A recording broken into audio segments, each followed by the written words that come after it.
स्वः तत्सवितुर्वरेण्यं भर्गो देवस्य धीमहि धियो यो नः प्रचोदयात्। ॐ त्र्यम्बकं यजामहे सुगन्धिं पुष्टिवर्धनम् उर्वारुकमिव बन्धनान् मृत्योर्मुक्षीयमामृतात्। ॐ सहना भवतु सहनौ भुनक्तु सह वीर्यं करवावहै तेजस्विनावधीतमस्तु मा विद्विषावहै। ॐ असतो मा सद्गमय तमसो मा ज्योतिर्गमय मृत्योरमामृतं गमय। ॐ शान्ति शान्ति शान्तिः।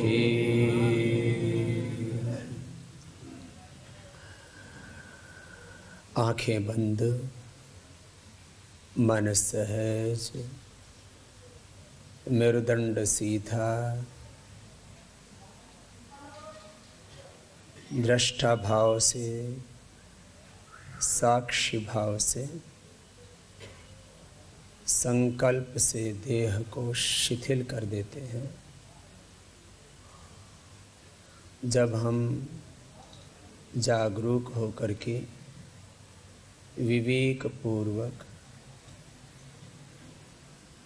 देह को शिथिल छोड़ते हैं तो तनाव से पार चले जाते हैं और धीरे धीरे फिर शरीर के शिथिलीकरण से लेकर के इंद्रियों और मन के भी विषयों से पार चेतन पर हम जाते हैं। तो ये ध्यान और समाधि की अवस्था जो जीवन का अंतिम लक्ष्य है उसको हम पा लेते हैं। कोई भी तनाव सबसे पहले हमारे माथे पर आता है। रोग से कोई कष्ट पीड़ा होती है, वियोग से, नुकसान से, अपमान से, अज्ञान से हमारे मन में जो दुख आता है वो चेहरे पर आ जाता है। और यदि हम संकल्प पूर्वक, विवेक पूर्वक, दृष्टा भाव से माथे को ढीला नहीं छोड़ते तो वो तनाव आँखों के ऊपर माथे के बीच में अक्सर बना रहता है। आँखें भी खिंची खिंची सी रहती है, माथा खिंचा खिंचा रहता है। माथे को ढीला छोड़ें, आँखों को ढीला छोड़ें। अक्सर हमारी आँखें घूमती रहती। कोई व्यक्ति शांत या अशांत है इसकी पहचान करनी है तो उसका आँखों का निरीक्षण करना चाहिए। और मेरा भी मन शांत है या अशांत, अपना मूल्यांकन करना है तो इसका तरीका हमारी आँखें। आँखें यदि हमारी ठहरी हुई तो आप देखना आपका चित्त ठहरा हुआ होगा। जैसे मन इधर उधर भटकता है तो आँखें भटकती रहती हैं। जागृत अवस्था में भी और स्वप्न अवस्था में भी जब हम रात को सो जाते हैं तो आँखें घूमती रहती हैं। आँखों को ठहरने दीजिए। ठहर गया सो योगी, बह गया सो भोगी कहते हैं ना, उसका मतलब यही होता है। फिर चेहरे को शिथिल कर दें, नाक को, होठों को, पूरे मुख को संकल्प पूर्वक शिथिल कर दिया।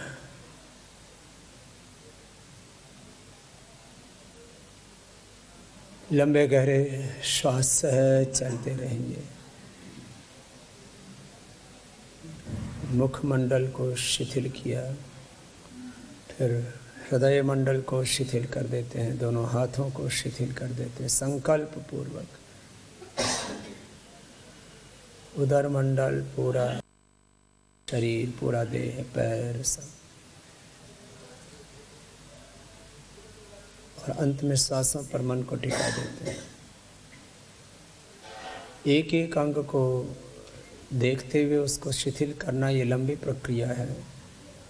यदि हमें कुछ क्षणों में ही पूरे शरीर को शिथिल करना है तो श्वास उसके लिए सबसे बड़ा माध्यम है। जैसे ही श्वासों पर मन को नियंत्रित करते हैं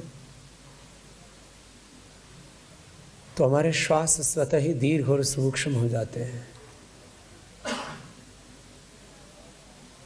इस अनंत ब्रह्म के प्रति समर्पण कर देते हैं।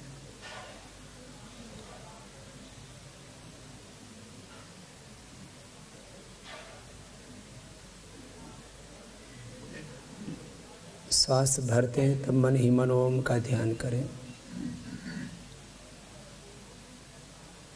सहस्रार से लेकर के मूलाधार तक और मेरे शरीर के एक एक कोशिका तक ये प्राण शक्ति, प्रणव की शक्ति का प्रवेश हो रहा है और मेरा संपूर्ण अस्तित्व एक एक कोशिका उत्तक अवयव से लेकर के पूरा अस्तित्व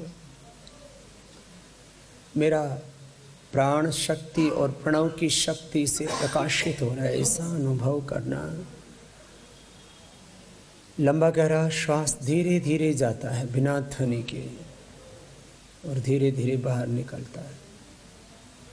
मूलाधार से सहस्रार तक, सहस्रार से मूलाधार तक ऐसे ही मन को टिका के रखते। फिर श्वासों के साथ और ज़्यादा गहरे खोते जाते हैं। एक स्थिति ऐसी भी आती है कि लगता है कि श्वास मानो चल ही नहीं रहा, इतना सूक्ष्म हो जाता है। और अंत में प्रत्याहार के बाद धारणा, ध्यान, समाधि, मन को एक स्थान पर नियंत्रित कर लेते हैं। इसके लिए सबसे उत्तम स्थान माना जाता है हृदय। ईश्वरः सर्वभूतानां हृदये अर्जुन तिष्ठति अंगुष्ठमात्र पुरुष हि अंतरात्मस्तदा जनानां हृदये सन्निविष्टः। हृदय सा आत्मा, आत्मा में परमात्मा का प्रकाश और ये व्यष्टि रूप में, एक इकाई के रूप में हमारा अस्तित्व और समष्टि रूप में संपूर्ण जगत सब उस प्रभु की शक्ति से ही प्रकाशित, उसी की ज्योति सब में है। कोशिश करें कि आपका ध्यान हृदय में लग जाए और यदि हृदय से कहीं बाहर भी किसी व्यक्ति में या किसी वस्तु में आपका ध्यान जाता है तो उसमें भी भगवान का ही दर्शन करो। मूल शक्ति तो परमात्मा की ही है। सारी भिन्न भिन्न इकाइयों में, चाहे वो वस्तु के रूप में है या व्यक्तियों के रूप में, संपूर्ण अस्तित्व उसी प्रभु से है। तो मूल शक्ति परमात्मा है। धन में, समृद्धि में, भिन्न भिन्न व्यक्तियों में जहाँ जहाँ हमारी प्रीति होती है वहाँ वहाँ हमारी स्मृति जाती है। तो कोशिश करें कि आपका ध्यान हृदय में लग जाए और यदि हृदय से अन्यत्र कहीं भी जाता है तो उस समष्टि में उसी ब्रह्म शक्ति का, उस प्रणव की शक्ति का अनुभव करें। ऐसे कुछ पलों तक अपने हृदय में उस प्रभु के प्रति कृतज्ञता का भाव, प्रेम का अतिरेक, श्रद्धा का, भक्ति का, विश्वास का अतिरेक, और उसी में खो गए, उसी के हो गए। ऐसे कुछ पलों तक हृदय में ध्यान करके उस भगवान की भक्ति के सागर में रोज गोता लगाया करें, उसकी भक्ति में स्नान किया करें। दोनों हाथों को ऊपर उठा लेंगे, आपस में रगड़ेंगे। दोनों हाथों की गरम गरम हथेलियों की ऊर्जा का उष्मा कंजन अपनी आंखों पर करेंगे।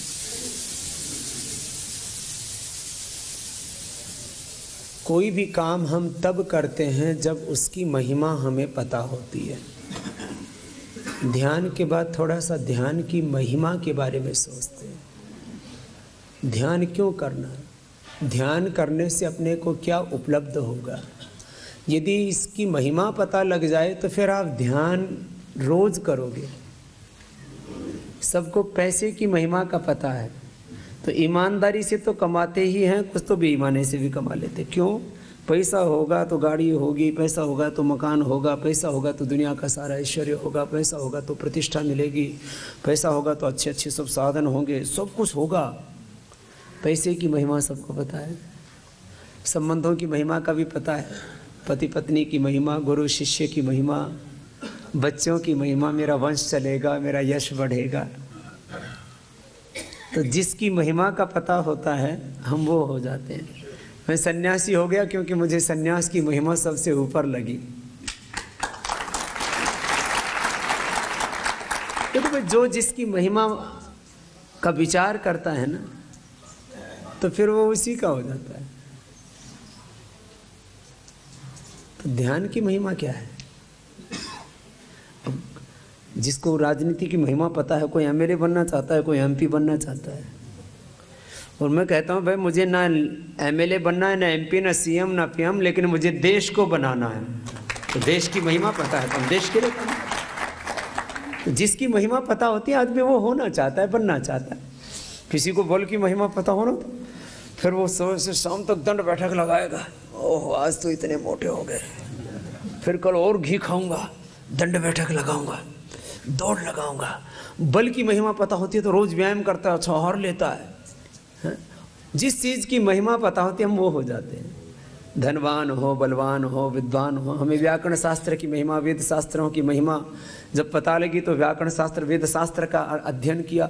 जब हमें अर्थशास्त्र की महिमा का पता लगा तो हमने इकोनॉमिक्स अर्थशास्त्र को पढ़ा और सारे देश को पढ़ा रहे कि भैया जब तक अर्थशास्त्र को नहीं पढ़ोगे तब तक ये अनर्थ नहीं रुकेगा। इसलिए अर्थ को समझना है तो ही तुम अर्थ को, अनर्थ को मिटा पाओगे। सुनो ध्यान की महिमा क्या है, जरा इसको सुनो। मैं उदाहरण इसलिए देता हूँ कि चीज़ समझ में आ जाए। सुनो, ध्यान की महिमा यह है, जब ध्यान करते हैं ना तो इस ब्रह्मांड की जो मूल शक्ति है उसके साथ जुड़ जाते हैं। ध्यान करते हैं तो किससे जुड़ जाते हैं? परमात्मा, मूल शक्ति परमात्मा। और उससे जुड़ गए तो connectivity with God, this is योग, दिस इज कॉल्ड योग। तो ध्यान इसलिए करना कि भगवान के साथ सीधा संपर्क स्थापित हो जाए।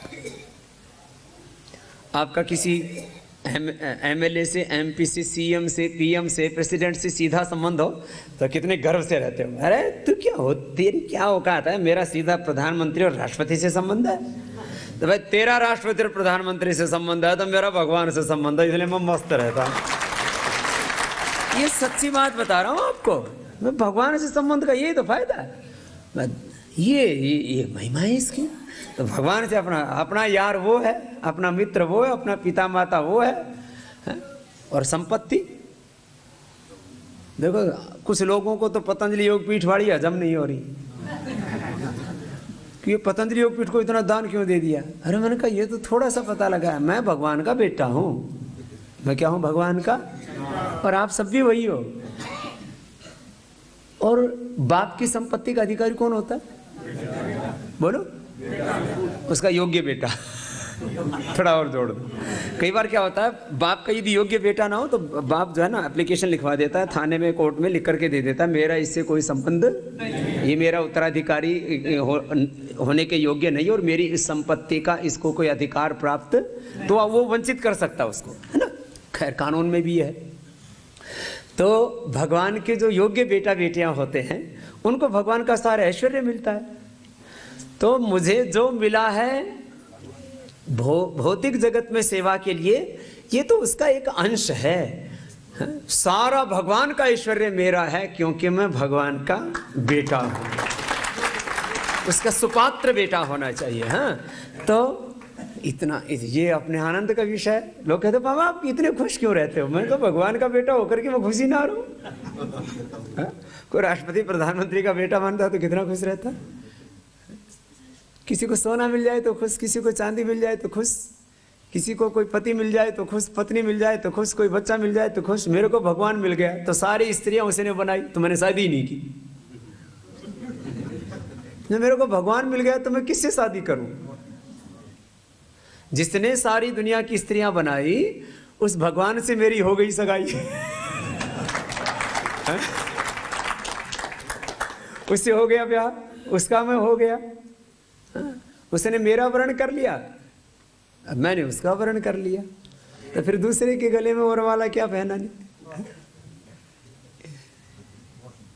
ये भगवान की महिमा जब तब ध्यान करेंगे हम, तो यह है भगवान की भक्ति की महिमा। तो रोज ना ऐसे ध्यान क्या करना, तो उससे संबंध हो जाएगा, और उससे संबंध होने पर सब संबंध भी समझ में आएंगे। फिर सब संबंधों में उसी का स्वरूप दिखेगा। फिर माता में, पिता में, पति में, पत्नी में, शिष्य में, गुरु में, सब में वही दिखेगा। तो उस संबंध को, उस संबंध की छाया सब में दिखेगी। उस संबंध की छाया सब में दिखेगी तो फिर ये माया अपने को बांध नहीं सकेगी। ये है आध्यात्मिक दर्शन, अनासक्ति पूर्वक कर्म करना। तो भगवान की ध्यान करने से क्या फायदा होगा, ये आ गया ना, तो फिर जीवन में तर जाओगे और सुधर भी जाओगे, फिर जो करोगे अच्छा करोगे। भगवान का ध्यान करने से भगवान के यंत्र बनकर के काम करोगे। अभी तो रामलाल और श्यामलाल बनकर के काम कर रहे हो, हाँ? राधा और रुक्मणी बनकर के काम कर रहे हो।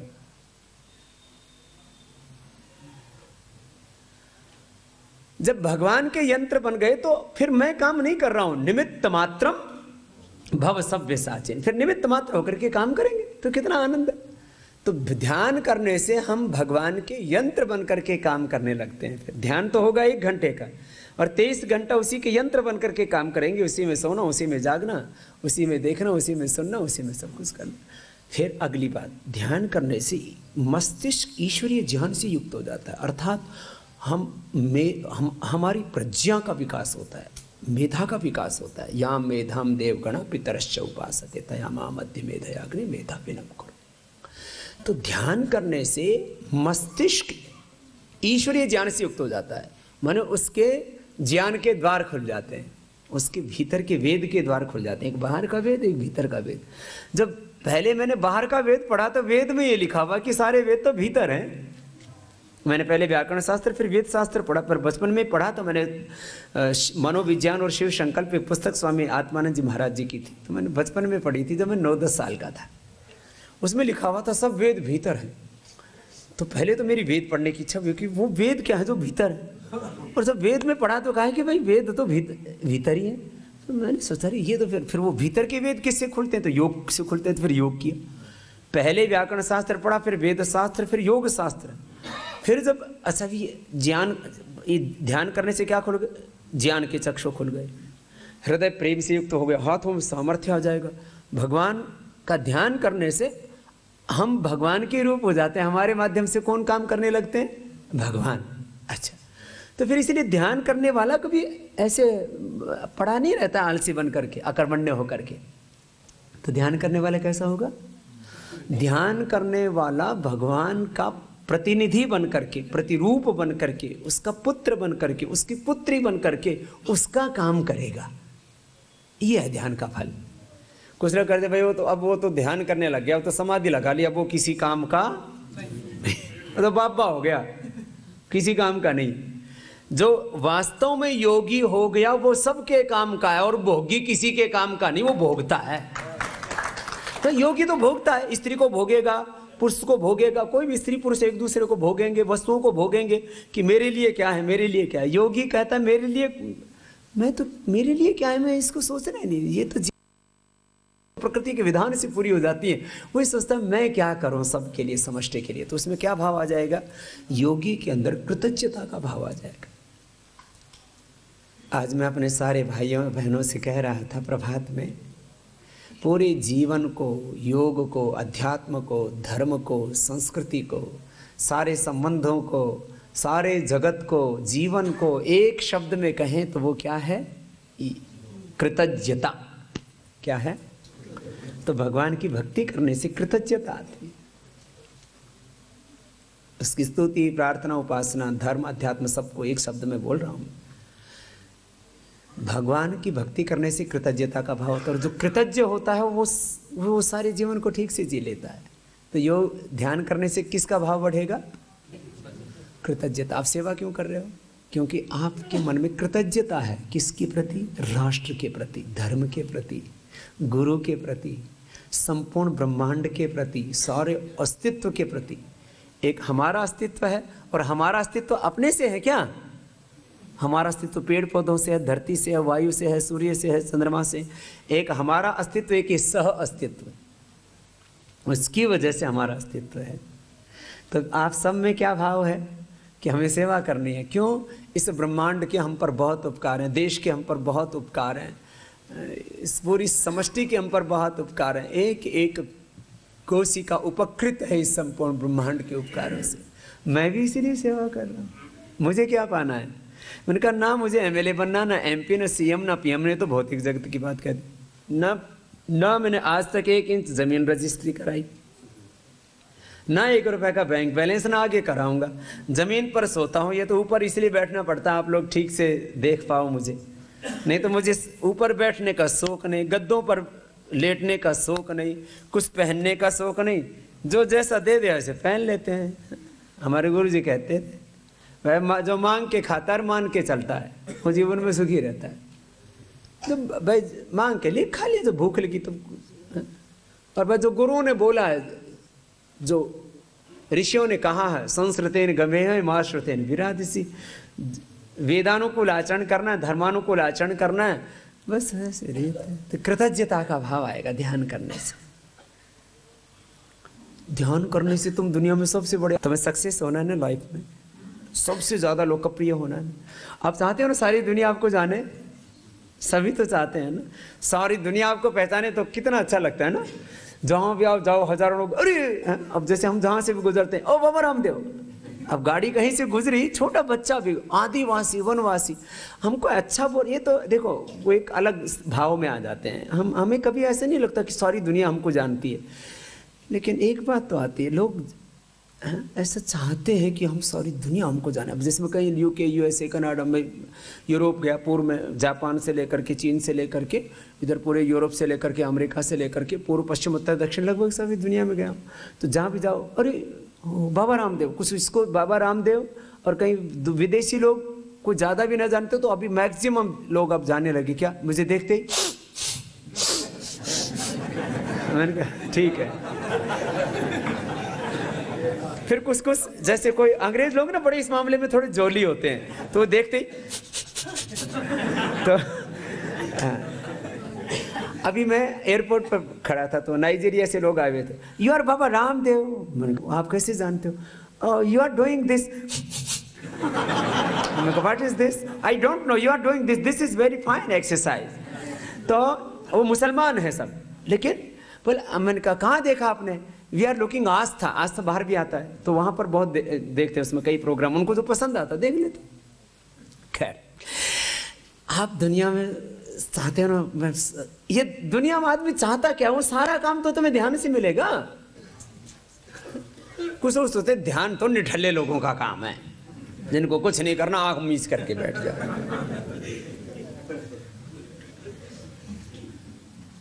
ध्यान निठल्ले लोगों का काम, ये कोई पलायन, ये आंख मीचना नहीं है कि दुनिया से आंख बंद कर लिया इसने, नहीं।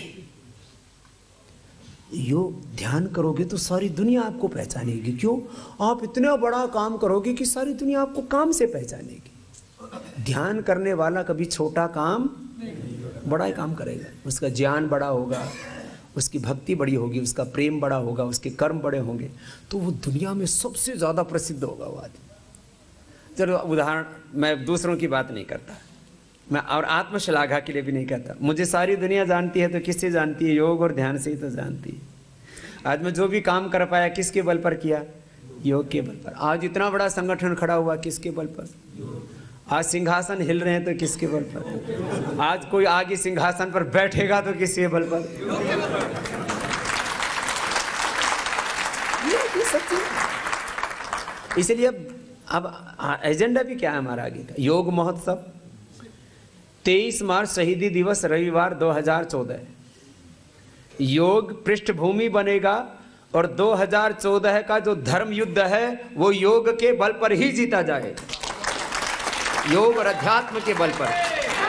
अब इसका स्वरूप क्या होगा उसको हम बताएंगे। तो मैंने कहा ये ध्यान करना है आपको, ध्यान करके ये काम करना है। अच्छा, आप दूसरे सोचो, ध्यान नहीं करेंगे तो क्या होगा? ध्यान नहीं करेंगे तो दिमाग में उल्टे पुल्टे विचार चलते रहेंगे, और जिसका विचार गड़बड़ हो गया उसका आहार, उसकी वाणी, उसका व्यवहार, उसका व्यापार, उसका स्वभाव सब गड़बड़ हो गया, सिस्टम ही गड़बड़ हो जाएगा। हाँ, पूरा सिस्टम गड़बड़ हो जाएगा। ध्यान नहीं करेंगे तो दिमाग में विचार ठीक, आदमी हिंसा क्यों करता है, झूठ क्यों बोलता है, दुराचार क्यों करता है, व्यभिचार क्यों करता है, काम क्यों नहीं करता है, आलसी क्यों बन के पड़ा हुआ, उल्टा पुल्टा क्यों कर रहा है? क्योंकि विचार ठीक। तो ध्यान नहीं करने वालों के विचार ठीक, उनके आचार व्यवहार ठीक, उनके आचरण ठीक नहीं होंगे, गड़बड़ हो गया, ऊपर वाला ही गड़बड़ हो गया। और जिसका ऊपर वाला गड़बड़ हो गया, जिसका ऊपर वाले से कनेक्शन नहीं है, जिसका ऊपर वाला का कनेक्शन गड़बड़ हो गया, फिर वो गड़बड़ ही होगा। ऊपर वाला वो भी और ऊपर वाला ये भी। जिसका ऊपर वाले से संबंध नहीं और ऊपर वाले में थोड़ी गड़बड़ आ गई, सब ऊपर वाला ही कर रहा है, आदमी के भी ऊपर वाला ही कर रहा है, ये गड़बड़ हो गई। वाजपेयी जी कितने अच्छे वक्ता, कितने अच्छे नेता, तो भाई सारा खेल इसी का है। जो ध्यान नहीं करेगा फिर वो ये भगवान का निमित्त बन करके काम नहीं करेगा तो क्या करेगा? अहंकार पूर्वक काम करेगा तो आपस में विवाद होगा, कलह होगा। इसलिए सबके लिए वैदिक शिक्षा दे रहे हैं। सुबह उठ करके सबसे पहले क्या करना? प्रभात संकल्प, ध्यान योग है ना। फिर उसके बाद में आप ये 5 व्रतों को जीवन में पालन करोगे तो फिर आप मानव नहीं महामानव बनोगे, पुरुष नहीं महापुरुष बनोगे, नर में नारायण का अवतरण होगा। तब इस देश में जो हम चाहते हैं वो होगा। शुभ का आधान, हम क्या चाहते हैं देश में? राजनीति में शुभ का आधान, व्यक्ति में, व्यवस्था में, परिवार में, समाज में, व्यापार में, खेती में, शिक्षा में, सब जगह शुभ का आधान चाहते हैं। तो ये वैदिक शिक्षा सब पढ़ना। और इसके पहले पेज पर जो लिखा, जैसे बहुत से अलग अलग जो मत, पंथ, संप्रदाय, मजहब, परंपराएं, उनमें क्या करते हैं, कुछ सुबह उठते ही हनुमान चालीसा पढ़ता है, कोई सुबह उठते ही कोई और दूसरे कर्मकांड आदि करते हैं। तो आप सबको सुबह उठ करके क्या पढ़ना है? वैदिक शिक्षा का पहला इसके अंदर महाभारत का स्लोगन है कि सर्वोच्च न्यायालय का आदर्श क्या है, उसकी टैगलाइन क्या है, उसकी फिलॉसफी, उसकी आइडियोलॉजी क्या है? यतो धर्मस् ततो, ये देश में लाना है। सारे जितने भी विधायिका कार्यपालिका का आदर्श क्या है? सत्यमेव। सेना का आदर्श क्या है? स्वधर्मे निधनम श्रेयः। नौसेना का आदर्श है सन्नो वरुणः। वायुसेना का आदर्श है नभः स्पृशम दीप्तम। जीवन बीमा का आदर्श क्या है? योग क्षेमम। राजपूतना राइफल्स का आदर्श क्या है? वीर भोग्या वसुंधरा। गढ़वाल रेजिमेंट का आदर्श क्या है? युद्धाय कृत निश्चयाः। IIT खड़गपुर का आदर्श क्या है? योगः कर्मसु। और IIT कानपुर का ध्येय वाक्य क्या है? उसका आदर्श क्या है? उसके आइडियोलॉजी प्रिंसिपल्स क्या है? तमसो मा। और दूरदर्शन का आदर्श ध्येय वाक्य क्या है? सत्यम शिवम सुंदरम। और पर्यटन विभाग का ध्येय वाक्य क्या है? अतिथि दी। आजकल तो पूरे टीवियों पर भी चल रहा है ना, अतिथि देवो भव, बहुत चल रहा है। कम से कम चलो एक बात तो समझ में आई।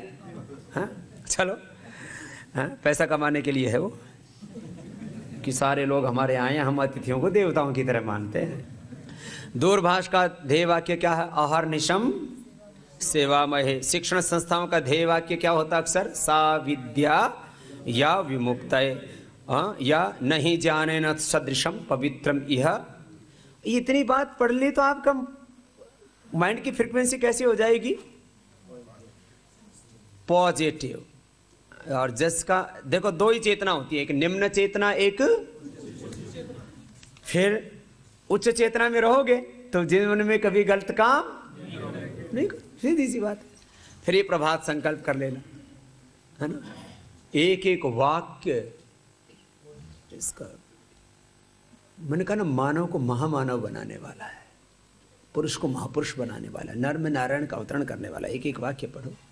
एक वाक्य भी पढ़ लिया ना, मैं 5 की बात कर रहा हूं, एक भी पढ़ लिया ना मैं एक वाक्य पढ़ के बताता हूँ। पहला, प्रभात संकल्प का, मैं गुरु सत्ता व भागवत सत्ता एवं ईश्वरीय न्याय व्यवस्था में अपनी निष्ठा अखंड रखूंगा।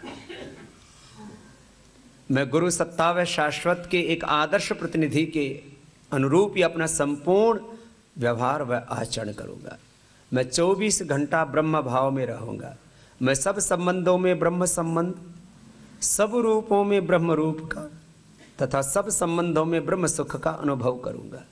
ईशावास्यम इदम वासुदेवाः सिया राम में। जो इस भाव में जिएगा बताओ उसको कहीं दुख होगा? ये पहला है। तो ये तो आज की बात बताई। और जो ध्यान करेंगे वही देश में बड़ा परिवर्तन ला पाएंगे। स्वार्थी लोग कभी भी बड़ा परिवर्तन, स्वार्थी क्या करेंगे? आपस में ही लड़ मरेंगे। अब परिवर्तन करना है 2014 में, सब यूं कहें कि मुझे एमपी बनना, मुझे एमपी बनना, तो वो कोई बनेगा? 543 एमपी बनने हैं और देश में लोग कितने हैं? 125 करोड़। अब 125 करोड़ आदमी कहें कि हमको एमपी बनना, हमको एमपी बनना है, हमको प्रधानमंत्री बनना है, तब फिर तो देश। स्वार्थी लोग कभी भी कोई बड़ा काम नहीं कर सकते। स्वार्थी लोग कभी बड़ा काम परमार्थी कर सकते हैं। सब यूं कहें मुझे नहीं बनना, मुझे नहीं बनना, मुझे नहीं बनना, जबरदस्ती बनाने पड़े। एक ऐसा देश बनाना चाहते हैं हम। लोग कहें मुझे संपत्ति नहीं चाहिए, मुझे संपत्ति नहीं चाहिए, तो देश की दरिद्रता दूर हो जाएगी। मुझे पद नहीं चाहिए, मुझे पद नहीं चाहिए, तो पदों का लालच खत्म हुआ तो फिर सत्ता में सत्य